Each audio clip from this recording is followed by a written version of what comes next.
बहुत समय पहले की बात है। एक गांव में राम और लक्ष्मण नाम के दो दोस्त रहा करते थे।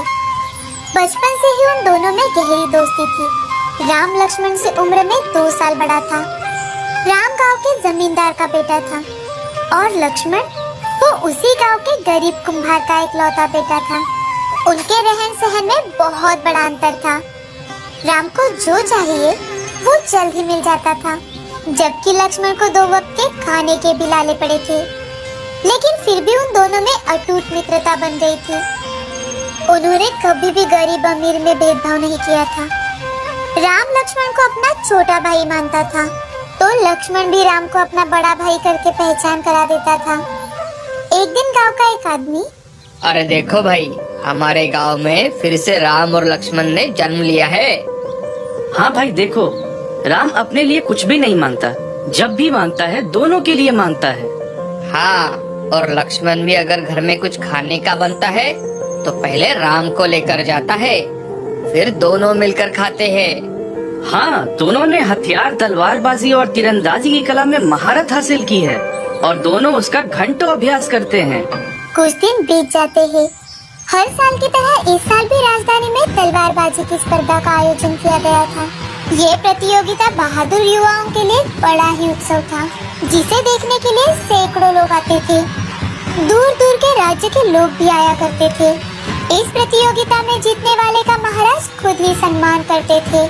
इतना ही नहीं, इस साल तो उन्होंने ये घोषणा भी की थी कि मुख्य विजेता को सेनापति पद दिया जाएगा। राम और लक्ष्मण को ये कभी भी नहीं लगता था कि उनको सेनापति पद मिले, क्योंकि ये पद एक ही था और एक को जो मिले वही दूसरे को मिले। यही उनका बचपन का नियम था। तो दोनों ने भी इस प्रतियोगिता की बात का ख्याल अपने मन से निकाल ही दिया था। राम, मुझे लगता है कि हमें इस प्रतियोगिता में गांव वालों की खुशी के लिए कुछ करना चाहिए। हाँ, तुम सही कह रहे हो लक्ष्मण, हमें तो ये करना ही चाहिए। लेकिन उसके साथ साथ हम मुख्य विजेता ना हो, इसका भी हमें ख्याल रखना होगा, क्योंकि आखिरी लड़त तो 2 योद्धाओं में होती है और हम एक दूसरे से नहीं लड़ सकते। तुम्हें क्या लगता है? हाँ, तुम सही कह रहे हो राम।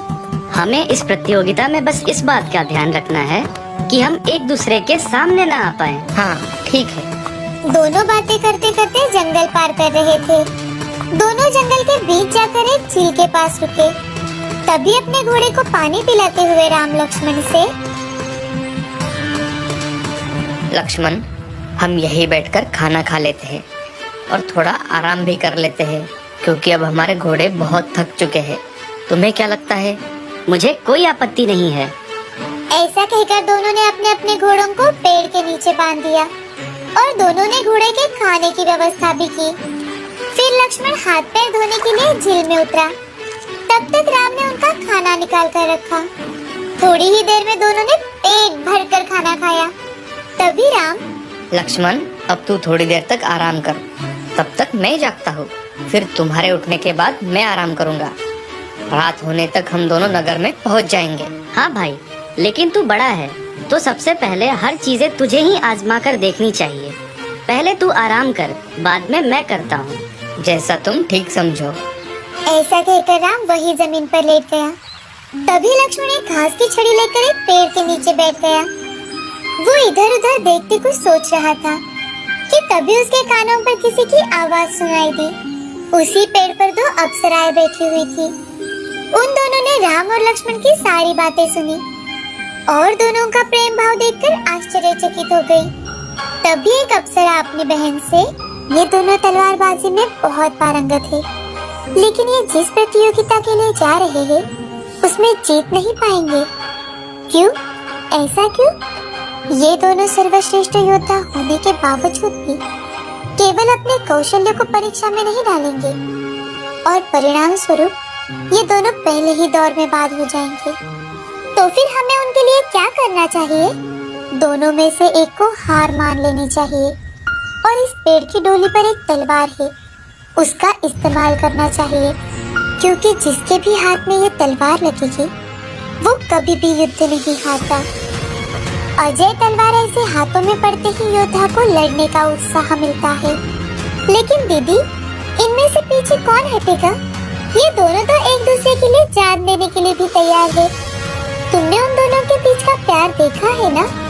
हाँ, लेकिन किसी को तो पीछे हटना ही पड़ेगा ना। हाँ हाँ ठीक है, चलो अब हम चलते हैं, हमें बहुत देर हो गई है। ऐसा कहकर दोनों अप्सराएं वहाँ से चली जाती है और इतने देर से सब सुनने वाला लक्ष्मण और ज्यादा सोच में पड़ जाता है कि राम ने आज तक उसके लिए क्या क्या किया है। और वो मन ही मन, हाँ, अगर राम सेनापति हुआ तो सबसे ज्यादा खुशी मुझे ही होगी, लेकिन मुझे उसके लिए एक त्याग करना होगा। तभी वो जल्दी से पेड़ पर चढ़ता है और देखता है तो पेड़ की डोली में सच में ही तलवार थी। वो झट से तलवार लेकर नीचे उतरता है और राम को गहरी नींद में सोता हुआ देख चुपचाप उसकी तलवार बदल देता है और फिर से पेड़ के पास जाकर बैठ जाता है। अब कुछ ही देर बाद राम उठ जाता है। उसने लक्ष्मण की ओर देखा और एक स्मित हास्य किया। लक्ष्मण गहरी सोच में पड़ा हुआ था। राम को भी नींद नहीं आई थी, लेकिन वो बंद आंखें करके अप्सराओं की बातें सुन रहा था। उसने लक्ष्मण को अपनी तलवार बदलते हुए देखा था, इसीलिए उसके मन में लक्ष्मण के लिए और ज्यादा सम्मान बढ़ गया था। दोस्त हो तो ऐसा, लक्ष्मण की जगह कोई और होता तो वो ऐसा कभी नहीं करता। अजय तलवार कभी नहीं छोड़ता। त्याग करने के लिए लक्ष्मण जैसा ही दोस्त होना चाहिए। लक्ष्मण, अभी तुम आराम करो, मेरी नींद पूरी हो गई है। लक्ष्मण आराम करने चला जाता है। थोड़ी ही देर में लक्ष्मण खर्राटे मारने लगता है। तभी राम धीरे से आकर अजय तलवार को लक्ष्मण के तलवार की जगह रख देता है और अपना घोड़ा लेकर बिना किसी आवाज के वहाँ से चला जाता है। तभी राम मन ही मन, आज तक मैंने बहुत सारे सुख भोगे हैं, लेकिन बेचारे लक्ष्मण को बहुत ही बदतर हालत में रहना पड़ा है। उसके लिए मैं इतना नहीं कर सकता तो हमारी दोस्ती किस काम की। राम घोड़ा लेकर वहाँ से चला गया है, इसकी भनक भी लक्ष्मण को नहीं थी। बहुत देर बाद उसकी नींद खुल जाती है तो उसे राम कहीं पर भी नजर नहीं आता और ना ही उसका घोड़ा। तभी लक्ष्मण का ध्यान अपनी तलवार की ओर जाता है तो तलवार को देखते ही उसे अपने प्रश्न का उत्तर मिल जाता है। अजय तलवार की सोने की पकड़ जो कि धूप में चमक रही थी, उसकी आंखों से आंसू आने लगते हैं। वो खुद को संभालते हुए उस नगर की ओर दौड़ता है। वहाँ जाते ही महाराज ने उनके रहने और खाने की व्यवस्था पहले से ही कर रखी थी। एक छोटे से कमरे में उसे जगह दी थी। वो खाना खाकर सो जाता है।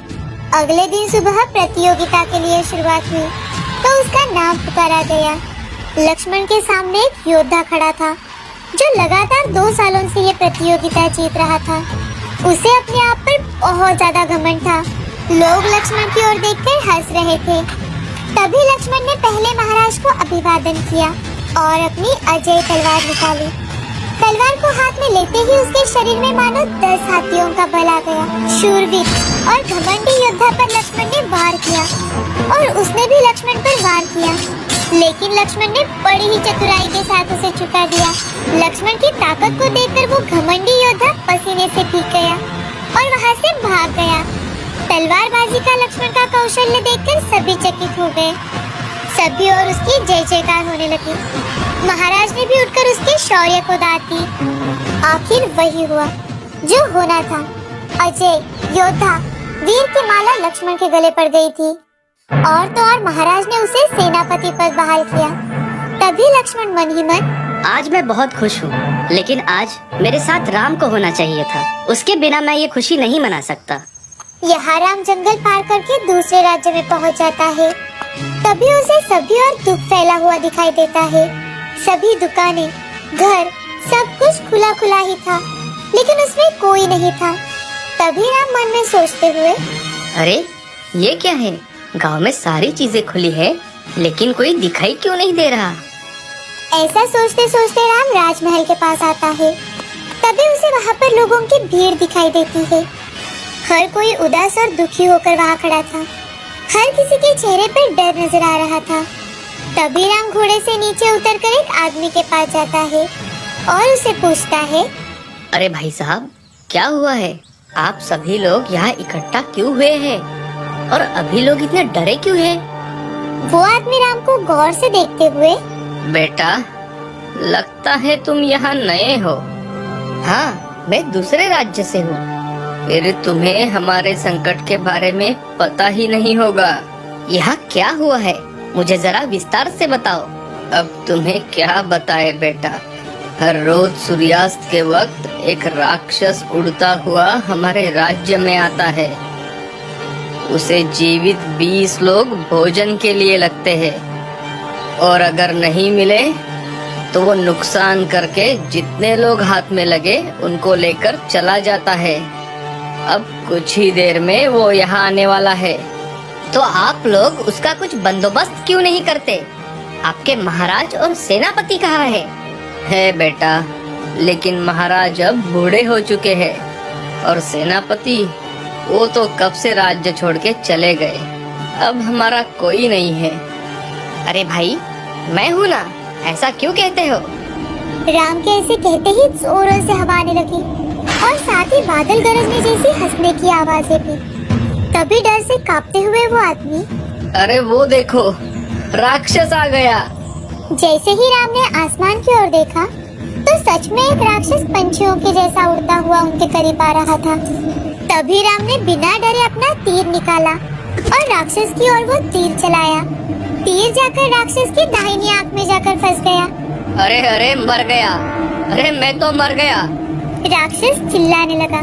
तभी राम ने अपना दूसरा बाण निकाला और उसकी बाहिनी आंख में तीर चलाया। राम ने राक्षस की दूसरी आंख को भी फोड़ दिया। तभी वो अंधा हुआ राक्षस जमीन पर आकर गिरा।